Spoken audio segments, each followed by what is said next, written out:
Okay, so as you can see, we're still holding here. We're waiting for this hold to be resolved, but Amanda, I do believe we have an update regarding the weather for today's attempt. Yeah, so we have recently heard from the range that we are good for another 20 minutes. After then, the weather will become too difficult for us to be able to likely proceed with today's launch.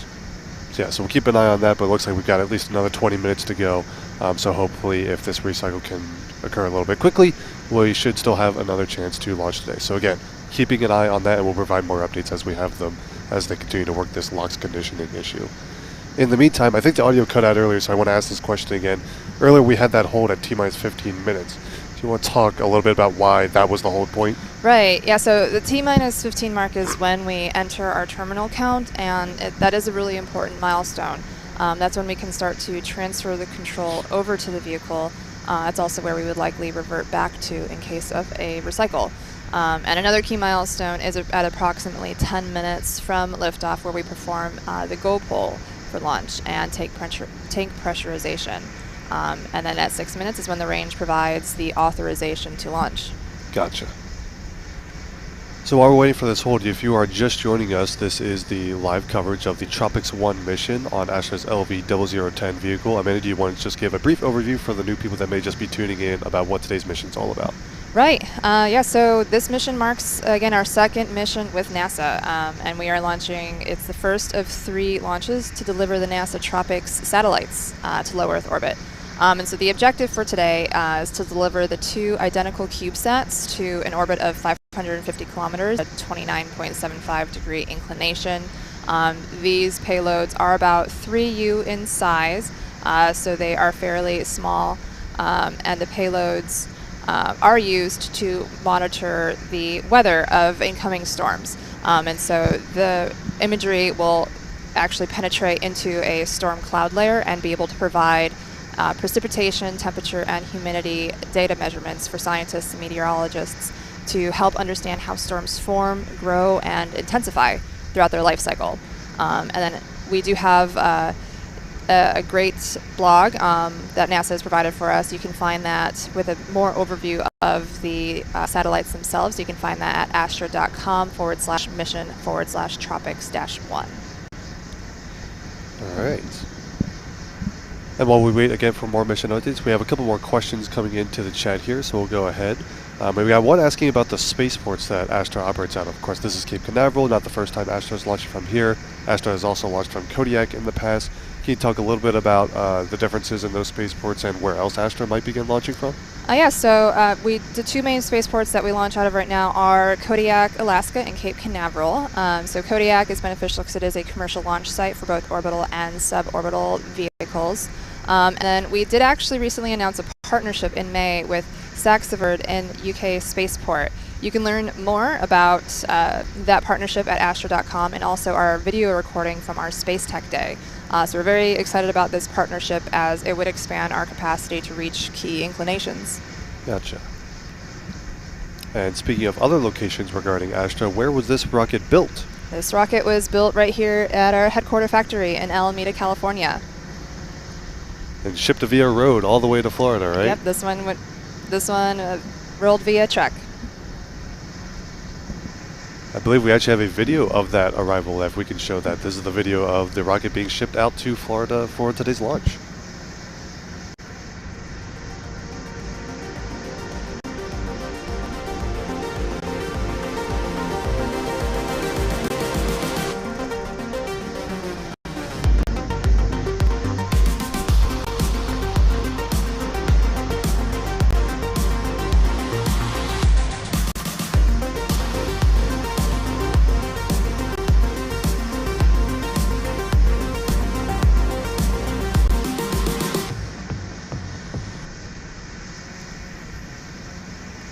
So again, that's how the rocket got here, and of course there was a static fire test prior to the launch attempt, and today's launch attempt is currently in a hold. We're waiting for another update on this LOX conditioning issue.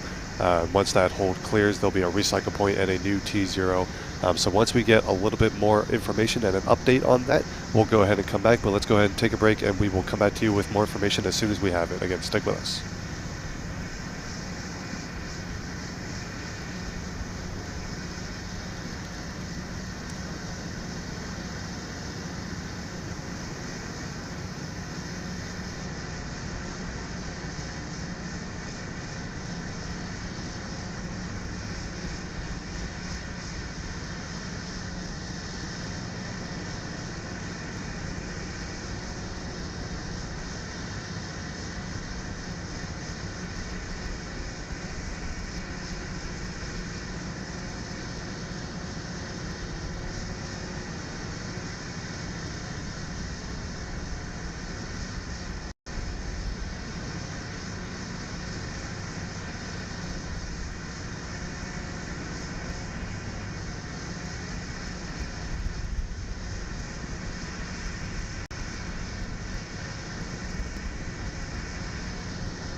Alright, so we are still in a hold here at T-minus 31 seconds, expecting a recycle and a new T0, hopefully before too long. The window does last all the way till 2 o'clock p.m. Eastern Time, 1800 UTC, and we're keeping an eye on the weather with regards to that as well, but still holding for an update, hoping for another recycle still. But in the meantime, we do have some more questions coming in. So first off, Amanda, how much thrust does Rocket 3 have, and what's the thrust-weight ratio with that? Yes, so the overall thrust of the first stage vehicle is 32,500 pounds. So there are 5 first stage engines on our engine bay, and each one of those deliver about 6,500 pounds of thrust individually, and there's 740 pounds on the upper stage. Gotcha. And that thrust, again, we talked about earlier about the fuel combination of RPX kerosene and liquid oxygen. Martin is asking, is the rocket propellant, the kerosene component, not cooled? Because you can see only the liquid oxygen tank is frosty there. Yep, no, the kerosene is not cooled. That is at atmospheric conditions. Gotcha. Another question here. What is the payload capacity of Rocket 3?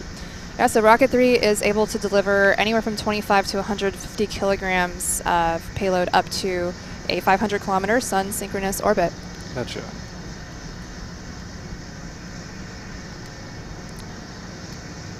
And again, the rocket for today's launch still in a hold. We're going to provide another update as soon as we have it, but the teams are hoping to recycle. So keep those questions coming in the meantime. Go ahead and tag us at NASA Spaceflight in chat. We're going to keep looking for some more questions while we wait for another update as well, and we'll come back as soon as we have it.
All right, so we are still waiting for an update on today's countdown. Again, we'll provide that update as soon as we have it. In the meantime, let's go ahead and take a look at this overview video about the NASA TROPICS mission in partnership with Astra. A Pew Research poll showed that of 9 different categories that NASA should focus on, number 1 on the list is to observe the Earth's climate. The TROPICS mission is a mission that Americans really care about because it is directly observing our climate. TROPICS has a very specific need for their orbital configuration. We need to go to a 30-degree inclined orbit, and no one else really wants to go there. The rideshares are all going to sun-synchronous orbits or mid-inclinations, so it's very well targeted to a smaller vehicle with a very targeted insertion where they can get us exactly where we want to go, and Astra is perfect for that.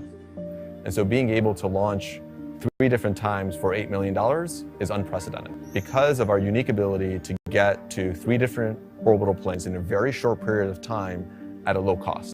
Why I'm excited about TROPICS is coming out of NASA, having the opportunity to fly satellites for the organization I used to work for is personally gratifying for me. It's also a really important mission because we can detect tropical storms, we can help people evacuate, we can save lives, and it's a mission that's really well designed for Astra's capability, being able to put multiple rockets up into multiple planes rapidly. And we have the honor of being the final and most important piece at this moment in time of their mission, which is get that hardware in space, exactly where it needs to go.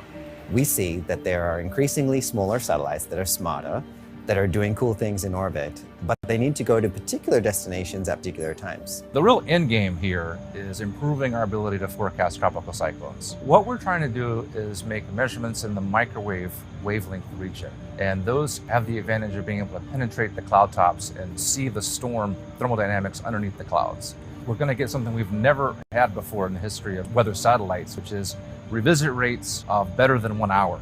For the team itself, this will be a massive culmination of the last 3 years of work of developing this launch system to be able to do these things that we set out to do from the very beginning.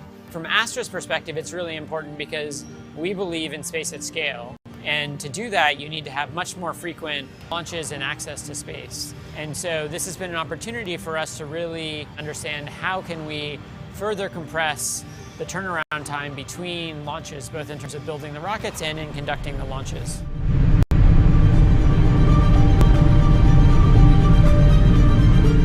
What this milestone means for us is delivering a really important mission for our customer, but also demonstrating a capability that others can leverage in the future. And so the opportunity to be a part of something like TROPICS, where you get to make a difference and make a really large impact in the lives of people and help humanity as a whole, does mean a lot to me. And it really excites me as well, going into this mission, knowing that we can help do something to make the world a better, safer place for people.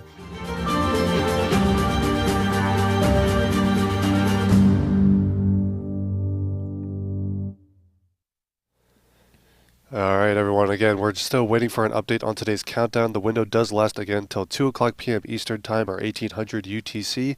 So we'll provide an update as soon as we have it. There is still time left in the window, and the teams are continuing to work to resolve this hold. So stand by for an update as soon as we have it.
All right, everyone. Thank you for your patience and sticking with us. We'll keep providing, and we'll provide another update again as soon as we have it. Right now, the teams are just still working to resolve this hold in the window that again lasts for another hour.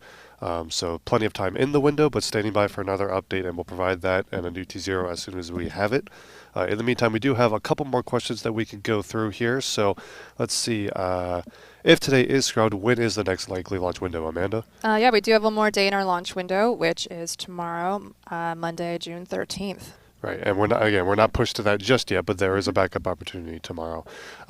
For tomorrow, does the weather look favorable for tomorrow's attempt? Right now, it does look like the weather is actually more favorable than it is today. Got it. The weather's still kind of holding out for today, so we're going to keep an eye on that. But another attempt with a favorable weather forecast tomorrow. So again, provide that update as soon as we have it.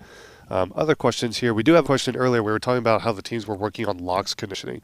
Can you actually elaborate on what that means and what's what they might have been working on with regards to LOX conditioning? Right, so that's part of our propellant loading procedure. It's filling up the liquid oxygen into the liquid oxygen tank. As the vehicle is sitting on the pad, obviously, since it is a cryogenic fluid, that fluid is boiling off. And so as it sits there, we do need to top off the tank. So we need to continuously refill the liquid oxygen as the vehicle is sitting on the pad prior to launch. Got it. Another question here from Keynes, who asks, is Astra hiring? I believe that's a great question for you right now, Amanda, right? Yeah, Astra is hiring. Please check out our website for the over 100 different postings that we're currently recruiting for. And we have an amazing recruiting team, so please reach out to any of them. They'd be more than happy to share with you all of the opportunities that Astra has to offer. I personally spent 11 years in the aerospace industry in test engineering before I took the huge step to join the operations team here at Astra, and it really has been one of the most rewarding experiences. Sending rockets to space is hard, as you can see, and this team works really hard, but they take care of each other. And we aim to give everyone ownership and autonomy over their projects. So come work on something amazing with us. We're looking for mechanical engineers, test engineers, fluids engineers, anyone with experience with valves or automation, or even software systems to help us design our next rocket.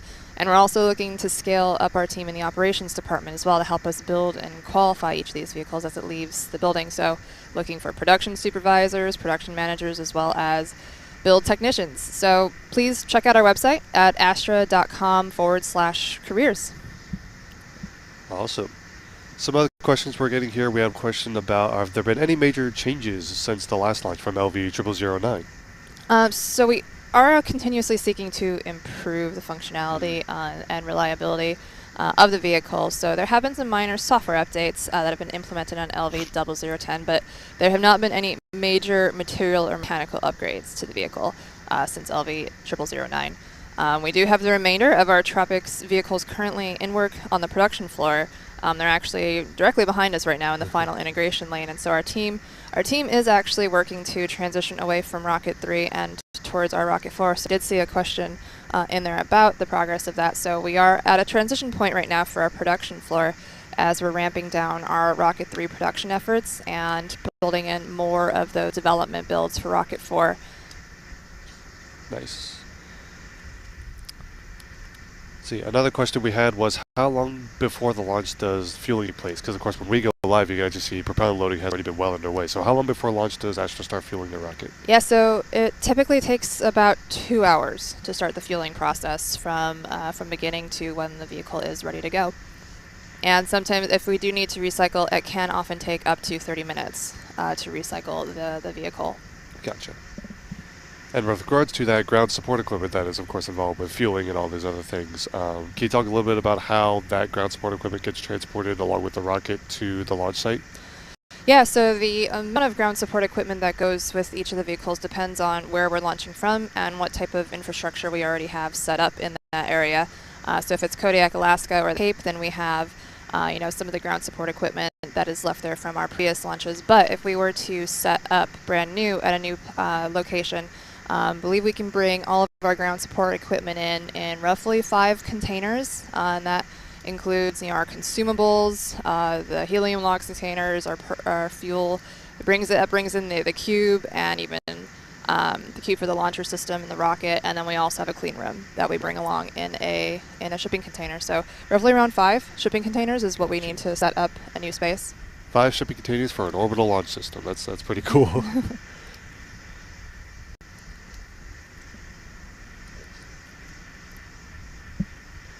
Again, everyone, if you just stick with us, we are waiting for another update on today's countdown. Still in a hold right now.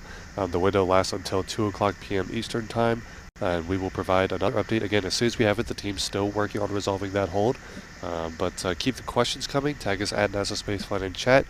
We will come back with some more updates and some more questions and answers once we have them.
All right. Go ahead. We do have an update for you. We are going to finish our configuration loads and checks and then do a terminal count pre-pull, and we'll be checking back in with the range to see if they are go or no-go. It does appear like the weather is favorable until at least 10:45 a.m. Pacific. Yeah, so that Florida weather doing the Florida weather thing where Yes. it might just hold out long enough, so we'll keep an eye out on that. But sounds like we are getting close to a new T0, so stay tuned for that. In the meantime, we do have a couple more questions to go through, so we'll keep those coming with that update. First question from Hoppy is, what is the expected time for launch tomorrow? I have exams and don't want to miss the launch. I can relate to that. But what is the launch window for tomorrow? So the launch window for tomorrow would be at the same time as it was today. So that would be starting at 9 a.m. Pacific, 12 p.m. Eastern. Gotcha. But hoping that we don't need that because it sounds like we might get lucky today. We'll stay tuned for that. Other questions coming in here. Gaming Viper asks, what engines are being used for this rocket? So what are the engines on Rocket 3? Right, so the Rocket 3 engines, so on the first stage, there are the 5 electric pump-fed engines. Each one has 65,000 pounds of thrust, and so those are fed via the RPX, which is a highly refined form of kerosene as well as liquid oxygen. So there's a total combined thrust of 32,500 pounds on the first stage engine bay. And then there is one engine on the upper stage, and that is a pressure-fed engine that can provide 740 pounds of thrust. Gotcha. And then you mentioned earlier we were talking about the new mission control setup. That's still here in Alameda, right? Yes. Yeah. So even though this pod is portable, the intention is for mission control to stay here in Alameda rather than actually transporting these pods to the launch site. Mission control is intended to be at headquarters. However, we do have our smaller team that does head out to the launch site. That is our red team. So the intention is to make sure we have 2 small teams supporting each of the launches. One that does travel to the launch site, but then also the mission control pod staying here and supporting on site at headquarters. Yeah, I gotcha.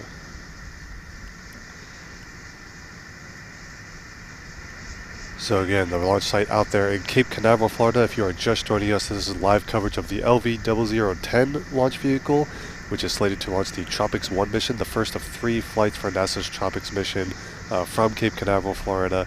Right now the teams are in a hole, but they are working on resolving it with some last minute checks and things. Sounds like we should get a new T0 hopefully very soon. The window lasts until 2 o'clock p.m. Eastern, and weather is continuing to cooperate, maybe just long enough for a launch today. But we're going to stay tuned for another update. We'll provide that T0 as soon as we have it, so stay with us.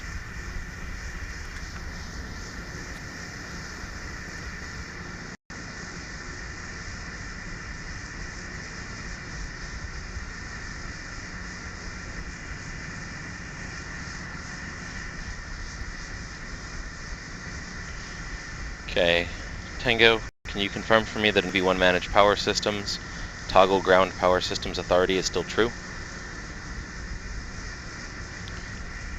Tango on countdown, AV1 managed power systems authority, ground power systems authority is true. AV1 managed polling, do both ground and guidance polling is set to true. Setting both ground and guidance polling to true. GNC. Alright, so as you can see now, the countdown clock has resumed to just about T-minus 12 minutes and counting. We're going to come up on another go, no-go poll like we heard earlier.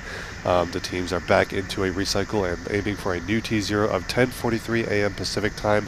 That's 1:43 p.m. Eastern time, local time in Cape Canaveral, or a 17:43 UTC. Again, now just under T-minus 12 minutes, and the teams are tracking towards a new T0 for today's launch. Really quickly, we can do a brief overview of the mission timeline again. If you are just joining us, this is what we would expect to see after the last 10 minutes of this countdown. So, Amanda? Yeah, so T0 is when we have first stage engine ignition and liftoff.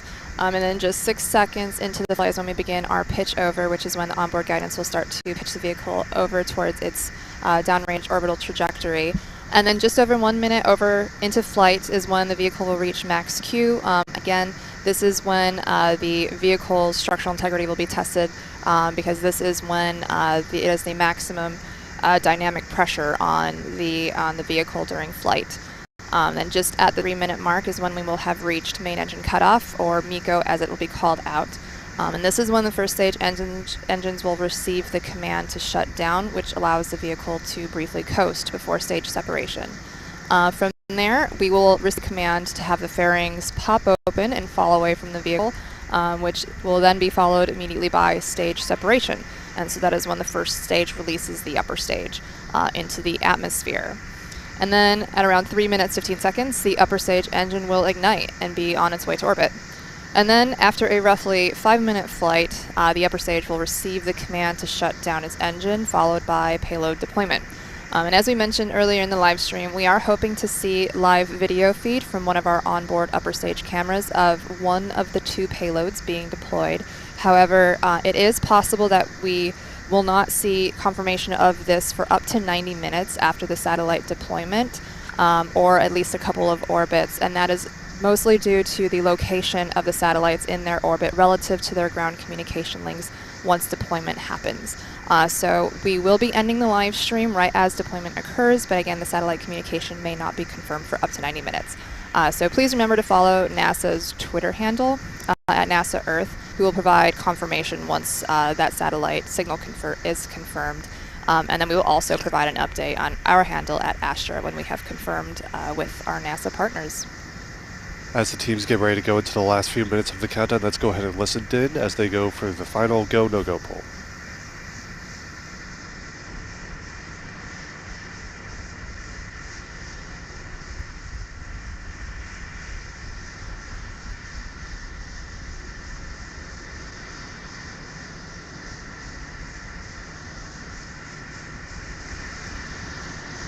Okay, team, this takes us to step 90, hole 3 for tank press and launch.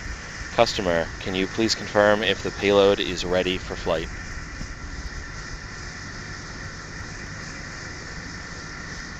Payload ready. Copy. Going around the room, team. After this point, any system issue is a 3-word hold on the countdown net. If there are no concerns for flight, call go. Otherwise, call no go. Red lead. Go. FTS. Go. GNC. Go. Athena. Athena's go. FAO. FAO's go. CDH. CDH's go. Tango. Tango's go. Astra Safety. Safety is go. Astra Flight is also go.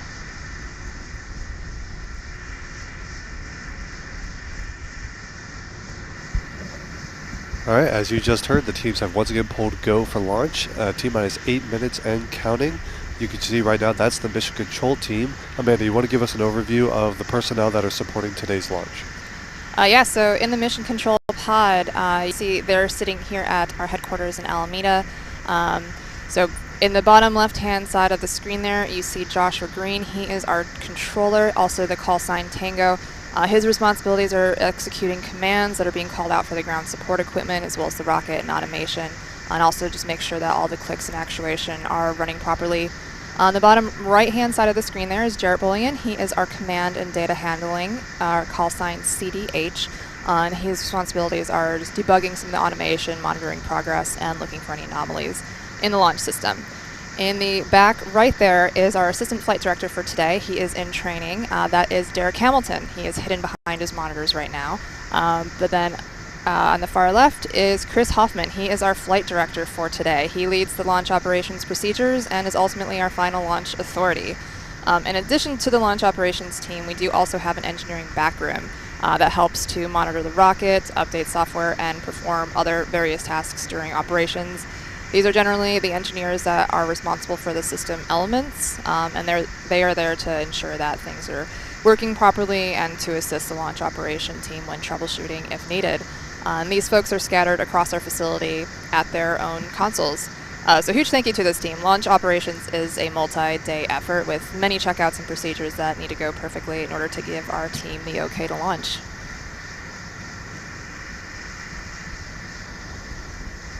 I believe also in addition to those here in Alameda, you do want to go over the folks that are out at the launch site for today's mission. Yeah, so we also have our red team. The red team are the folks on the ground in Cape Canaveral. These are the field engineers that travel with the rocket, and they provide on-site support during the delivery, the setup, and all of the final pre-launch preparations for the vehicle. They're basically responsible for all of the physical work that needs to be done on the vehicle after production has officially handed off the vehicle and launch system to launch operations. So basically find and debug all the mechanical problems. So Adam Fish is our red lead. He is the pad leader that has the final say on things the pad itself and leads the activities at the launch site. Then we have our red 2 through 4 members. That's Eric Larson, Corey Beals, and Benjamin Barrow, and they're responsible for just doing a lot of the assembling and troubleshooting of the mechanical and electrical tasks at the launch site. Then we have Melissa Cornelius, who is our Astra safety officer. Their responsibility is ensuring a safe launch, so that requires a lot of coordination between the range, FAA, and internal Astra personnel. And then we have Eric Steinberg, aka Steiny, as our red IT. He is our on-site IT and network professional that basically ensures that our cameras, communication, and data at the launch site is working. And as we mentioned earlier about hiring, there are positions on our career site for launch field technicians if anyone is interested in traveling to our sites and helping us assist with our launches. All right. So coming up on the T-minus 5-minute mark, we're going to go ahead and listen in to the mission controllers as they work through the final few minutes of the countdown. Again, if you are just joining us, we are 5 minutes away from the next launch attempt for Tropics Flight 1 on Astra LV0010. Let's listen in.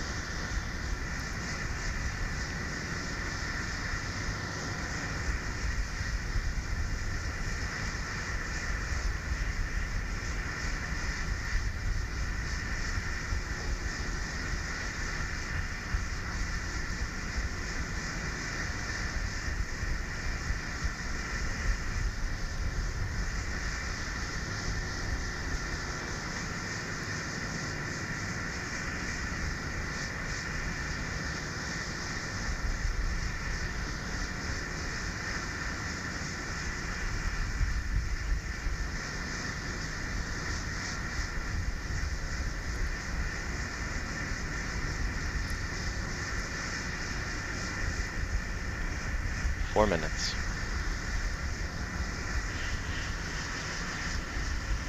T-minus 4 minutes and counting.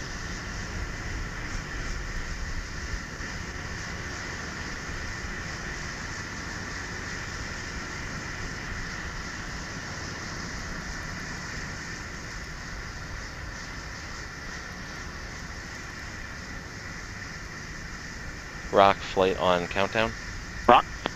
At this time, can you verify range has restarted telemetry recordings? Telemetry recorders are running. You can see some of the teams here in Alameda gathering to watch today's Reminder, launch. control room, if you require RF data in flight, be prepared to switch over your pages.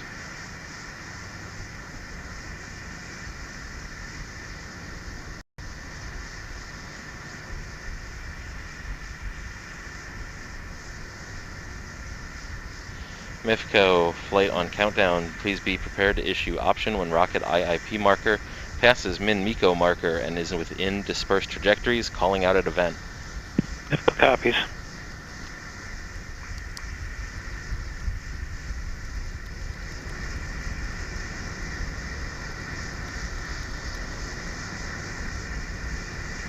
Reminder all that any 3-word hold call from here on out will be on abort.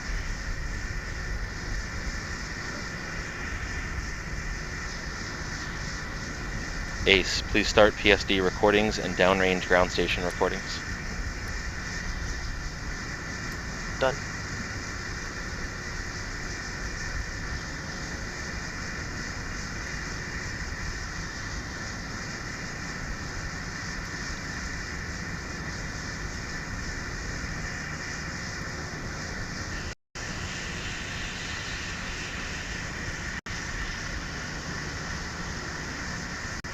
Minutes. T-minus 2 minutes, all systems go so far.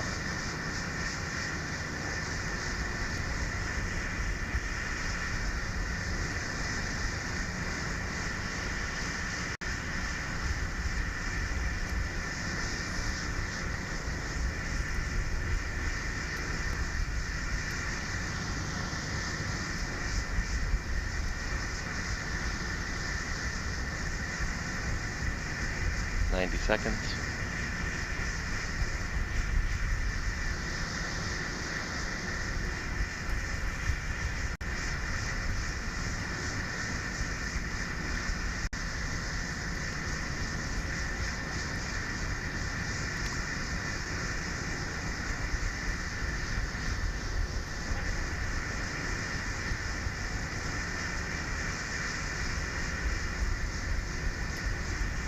60 seconds. Vehicle is on internal control. Less than a minute to go. Everything looks on track.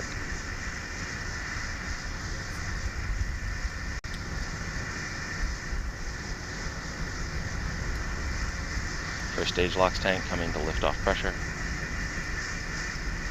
First stage fuel tank coming to liftoff pressure.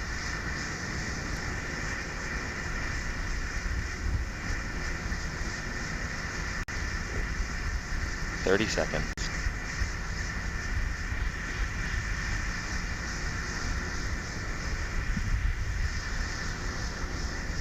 "20.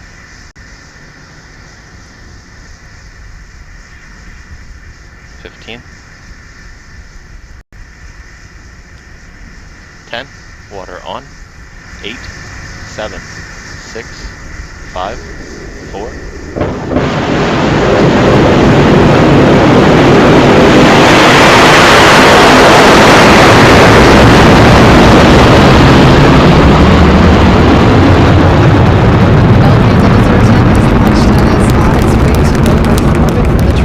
Chamber pressure is nominal. Our next objective is max Q, which is the period of maximum dyno pressure on the first stage structure during flight, which is coming up just after 1 minute.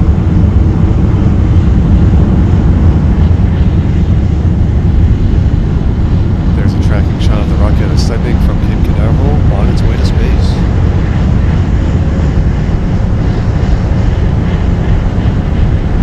And keep track of the mission with the timeline on the bottom, as well as live telemetry on the bottom right of your screen.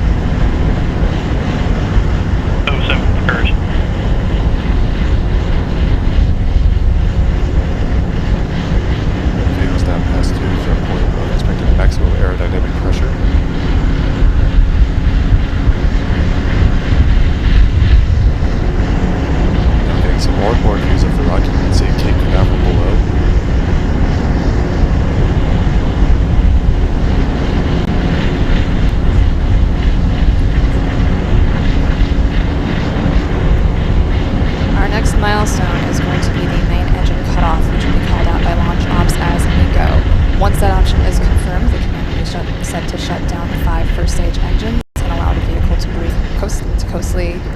briefly coast. We will then signal to pop open the fairings and allow those to fall away from the vehicle. The first stage will then release upper stage for the final segment of our flight.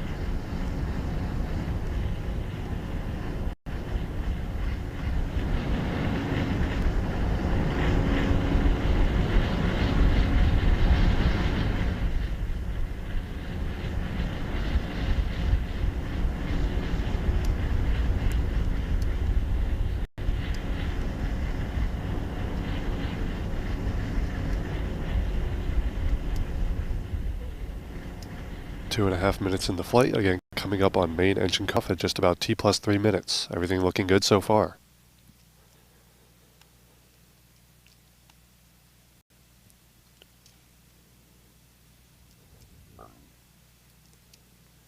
Flight, MIFCO, option sent.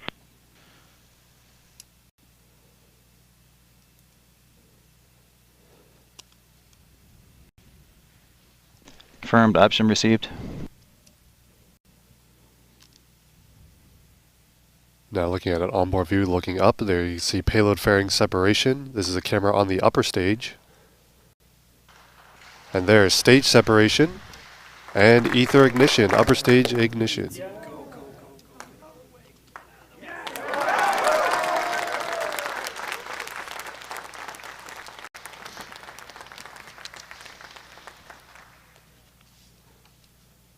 Now the upper stage will burn for just about 5 minutes on its way to low Earth orbit. Again, everything looking good so far.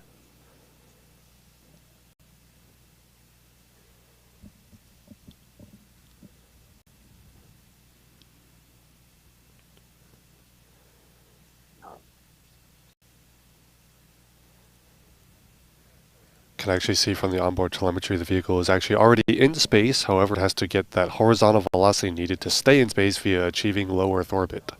And so we're going to be watching that velocity marker tick up on the bottom right of your screen. But 4 minutes into flight, everything is looking good so far.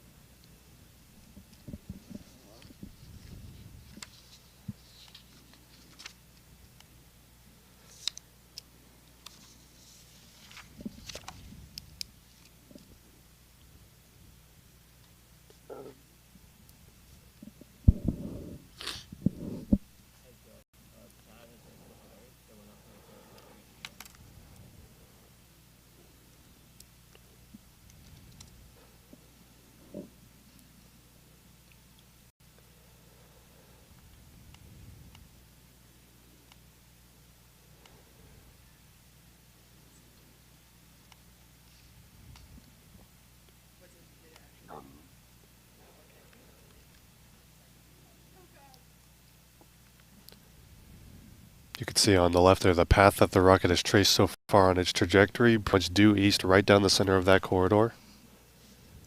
5 minutes into flight, everything looking good. And we're going to expect this burn to continue until about 8.5 minutes after liftoff. Yeah, the 8.5 minute mark, that's when we will receive the second engine cut off, and at that point will be payload deployment. And just as a reminder, we should only be able to see one of the two payloads deploy from this mission from our onboard upper stage camera. However, it is likely that we may not see the video feed and we may not receive signal confirmation of the satellites for up to 90 minutes after deployment occurs. Again, this is completely expected, and it is due to the location of those satellites in orbit relative to their ground communication links. Yeah, we'll have to wait and see exactly what we see there, but hoping to get some cool views. The teams that are watching on as the flight progresses. Again, the flight going well so far, 6 minutes into flight.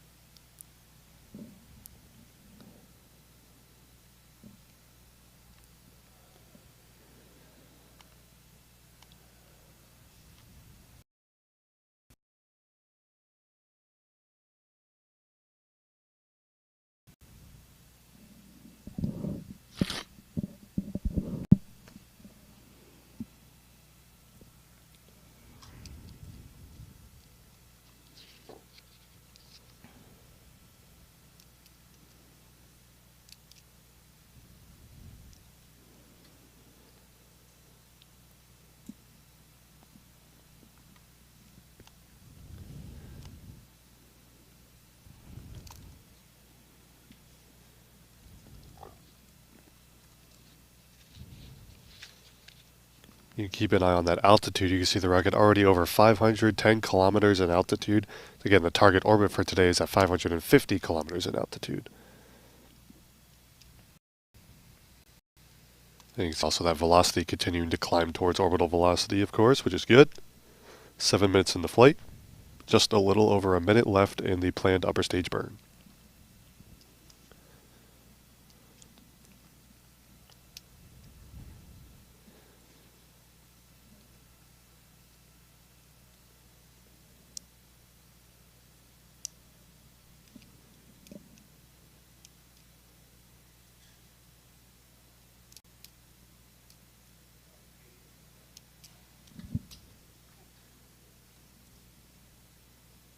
Michael, they would like to cut back to the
We had a nominal first stage flight. However, the upper stage engine did shut down early and we did not deliver our payloads to orbit.